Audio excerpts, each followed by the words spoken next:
को एग्जीक्यूशन करना।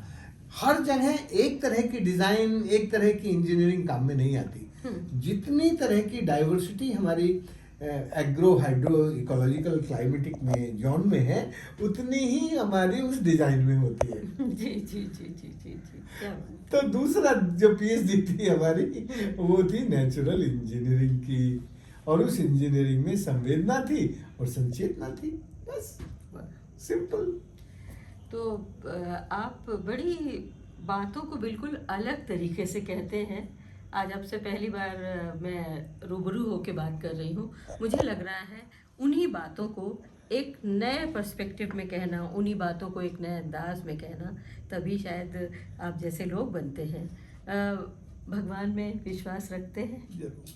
तो आप भगवान में विश्वास रखते हैं। मेरा मन कर रहा है आपसे पूछूं कि आपके हिसाब से भगवान की व्याख्या करिए। जल पुरुष भगवान की व्याख्या कैसे करते हैं?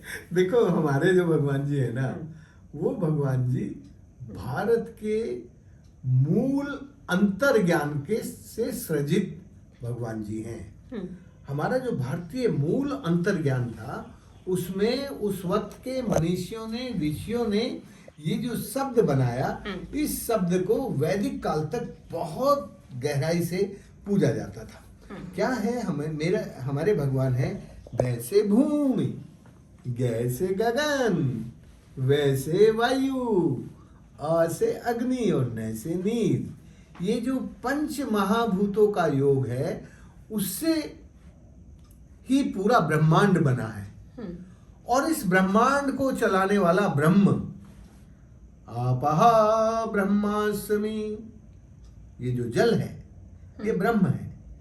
ये वो शक्ति है जिसको हम अपनी आत्मिक शक्ति कह सकते हैं। हमारे शरीर में 5 मुख्य तत्व हैं। इन 5 मुख्य तत्वों के योग से एक और शब्द बनता है जिसको हम आत्मा कहते हैं। वो जो आत्मिक ज्ञान है, वो आत्मिक ज्ञान इन पंच महाभूतों के योग से जो ब्रह्म शक्ति को प्रदान करता है, वो जो ब्रह्म शक्ति है वो हमारी इन 5 तत्वों के योग से हमें सृजित करती है। और वही हमारा भगवान है, वही हमारा भगवान है, और वही हमें बनाता है, वही हमें चलाता है, और उसी से हम बने हैं, इसलिए हम भी वही भगवान हैं। हम ब्रह्मास्मि। यस, हम ब्रह्मास्मि। जी, आप भगवान और जो इंसान है उनके बीच में प्रकृति के माध्यम से सेतु बनकर काम करते हैं। अलवर से आपका संबंध है जी। और मैं जानना चाहूँगी अलवर से चंबल तक की जो यात्रा है, जो सफ़र है, उसके बारे में जानना चाहती हूँ। हज़ारों जिंदगियाँ आपने बदली हैं, उस सफ़र को थोड़ा संक्षेप में जानना चाहूँगी। देखो, अलवर तो मेरे जीवन की तरुणाई का काल है, जब मैं तरुण था, और एक तरुणाई की सीख की जो क्रांति थी, उसका सृजन अलवर में हुआ। उस तरुणाई की सीख ने मुझे फिर उसका जो तरुणाई की जो अंगड़ाई थी, उस अंगड़ाई की जो खुशबू थी, वो चारों तरफ फैलने लगी। तो उसकी खुशबू थोड़ी चंबल तक भी चली गई। और हमारी चंबल की बहन भगवती ने अपने गांव के 5-6 बूढ़े लोग मेरे पास भेज दिए। पहले वो मेरे साथ रहे, फिर उन्होंने कहा हमारे गांव चलो। मैं उनके यहाँ चला गया, मेरा भगवती से मिलना हो गया, और भगवती ने मेरी बात मान के हमारे साथ मिल के हमारे पसीने से हमने उसका एक बांध बना दिया। उसके सरसों की फसल हो गई। उस सरसों की फसल से अपने पति के कपड़े ले आई, और उन कपड़ों के देने का कोई, उसके पति के पास कपड़ों की कमी नहीं थी, पर उसके पति को कपड़े भेंट करना और भेंट कराना राजेंद्र से, मुझसे, ये जो विद्वता है, ये स्त्रियों में ही हो सकती है। स्त्रियां सीख से, अपनी संवेदना से चीजों को गहराई से रख लेती हैं, समझ लेती हैं। तो भगवती ने जब मेरे हाथ से अपने पति का टीका कराया, तो उसके पति को मुझ पर कैसे कॉन्फिडेंस हुआ। जब उसकी बाकी डाकू नेताओं ने उससे पूछा कि तुझे मालूम है पुलिस तुझे जिंदा छोड़ेगी, तो पता है वो क्या कहता है, जिसने मेरा टीका किया है ना, वो देख लेगा, अब तुम जाओ। अच्छा, मुझे सचमुच उस टीके का बिल्कुल अंदाज नहीं था कि मेरा टीका करने का मतलब ये है कि मुझे इसकी जान बचानी है, पुलिस से बचाना है और इसके सारे मुकदमे खत्म करने, मुझे बिल्कुल अंदाज नहीं था। लेकिन उसने मुझे भी ये भगवती के कहकर, पति एक दुर्दांत डाकू थे और जिनका जीवन आपने बदल दिया। ऐसे न जाने कितने परिवार हैं। और उस क्षेत्र में अब कैसी क्रांति आई, जल क्रांति आई, अब वो क्षेत्र कैसा है, कुछ उस बारे में बताइए। देखो मीनू बहन, वहां पर हिंसक अर्थतंत्र था। लोग तो जिंदा रहते ही थे ना, लूटपाट करते थे, चोरी डकैती मारपीट सब तो जिंदा तो रहते थे, लेकिन वो जो जिंदगी थी वो हिंसक थी। धीरे धीरे जब हमें ये समझ में आया कि ये हिंसक जिंदगी पानी की कमी के कारण है, ये रोजी रोटी की कमी के कारण है, पेट खाली है तो जो जो भूखा मर रहा है वो भूखा मरता क्या ना करता। जब ये बात हमारे मन में बैठ गई तब फिर ये जो अहिंसा का रास्ता है, तुम्हें मालूम है अहिंसा कब आती है तुम्हारे ध्यान में? जब तुम सत्य की खोज में लग जाते हो, जब तुम सत्य के रास्ते पर चलने लगते हो, फिर तुम्हें अहिंसा जो है तुम्हारे लिए मार्ग बन जाती है। सत्य की जिज्ञासा के बिना तुम्हारे जीवन में अहिंसा का मार्ग आता नहीं है। जैसे ही मैंने उनके साथ फिर धीरे धीरे बातचीत शुरू की और उनको मेरे ऊपर थोड़ा भरोसा हुआ और मुझे उनके ऊपर भरोसा हुआ, ये एक सत्य था, ये विश्वास था। और इस विश्वास ने फिर उनका जो सारा जीवन था वो बंदूक छोड़ के पानी का काम करने में लगा दिया। 6332 ऐसे लोग जो केवल हिंसा के सहारे जंगलों में जीते थे, वो आज अपनी पत्नी के साथ अपने गांव में रहते हैं, अपने बच्चों के साथ रहते हैं, जिनको अपनी पत्नी से मिलने की आज़ादी नहीं थी, सालों साल नहीं मिल पाते थे। आप समझ सकती हैं एक बहन का कष्ट कितना होता होगा। अब वो अपने आराम से सब घर में रहते हैं, बच्चे सब पालते और तुम्हें मालूम है, ये तो पक्ष मैंने कभी बताया नहीं, ये पक्ष आर.के. सिंह जी राणा साहब से पूछना।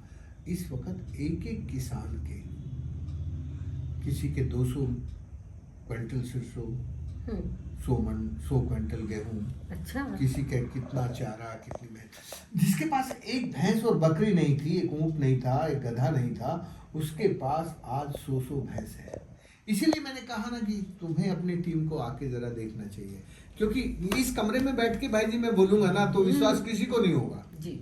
मेरी बहन मुझ पर विश्वास कर लेगी कि मैं जो बोल रहा हूँ मैं सत्य बोल रहा हूँ, पर नहीं होगा जब तक वो आंखों से नहीं देख लेता कि ये परिवर्तन कैसे आया। जब तक वो अपनी आंखों से नहीं देख लेता तब तक विश्वास नहीं होता। इसलिए मैं आपसे एक बार फिर गुजारिश कर रहा हूँ कि मेरी बहन मीनू अपनी टीम के साथ हमारे यहाँ आएगी। बस जरूर हम आएंगे और वो दिन देखेंगे कि जहाँ पर बहते खून को बहते पानी से बदल दिया हमारे भाई राजेंद्र सिंह जी ने। ऐसे जल पुरुष को मैं बारंबार प्रणाम करती हूँ। और आप एक बस आखिरी प्रश्न पूछने का मैं लोभ नहीं संवरण कर पा रही हूँ कि जल पुरुष को सपने कैसे आते हैं और भारत के विषय में जल पुरुष का सपना क्या है? मुझे अच्छे सपने आते हैं और अब तो मुझे जरा और भी ज्यादा अच्छे सपने आने लगे हैं। और मेरे अच्छे सपनों के पीछे जो इस देश का युवा है, इस देश के बच्चे हैं, उन पर विश्वास है कि उनका जो भावी रिश्ता है वो प्रकृति के साथ जुड़ेगा और उनके मन में आदमी और आदमी को प्यार करने के बजाय आदमी और प्रकृति को प्यार करने का भाव बढ़ेगा। अभी तक वो एक आदमी दूसरे आदमी से प्यार करता है केवल, अब वो आदमी आदमी को प्यार तो करेगा, उसके बिना गाड़ी नहीं चलेगी, पर वो आदमी अब आदमी और प्रकृति दोनों को साथ साथ प्यार करेगा। जिस दिन इंसान के मन में आदमी और प्रकृति के प्यार की बराबरी आ जाएगी, उस दिन हमारी आंखों में हमारी आंखों का पानी लौट आएगा और हमारी प्यासी नदी शुद्ध सदा नीरा होकर बहेगी। वाह। तो हमें अपनी नदियों को, प्यासी नदियों को शुद्ध सदा नीरा होके बहाना है, तो फिर हमें इंसान और प्रकृति के साथ बराबर प्यार करना है। चलिए, मैं सोचती हूँ आपका सपना पूरा हो, ऐसी कामना करती हूँ कि इंसान और प्रकृति के बीच जो शाश्वत प्रेम है वो सदा बना रहे, हमारी नदियाँ प्यासी ना हो, वो सदा नीरा बनी रहे। आप राजेंद्र भाई, आपने हमसे बात की, लखनऊ वासियों के बीच आप आए, आपने इतना सुंदर इंटरेक्शन हमारे युवाओं के साथ किया, मुझसे बात की, आपका बहुत बहुत आभार। Thank you so much. Meenu बहन आपको खूब बधाई इस बात के लिए कि आज तुमने संस्कृति और प्रकृति के बीच रिश्ता जोड़ने की एंट्री पॉइंट बनाया। ये जो एंट्री पॉइंट है ना भाई जी, ये थोड़ा मीनिंगफुल है और इसको हम और गहरा कर सकते हैं इस रिश्ते को, और हमें इस तरफ ध्यान देना चाहिए कि प्रकृति और संस्कृति के योग को बनाने वाला पानी है। प्रकृति और संस्कृति के योग की गहराई को लाने वाला पानी है।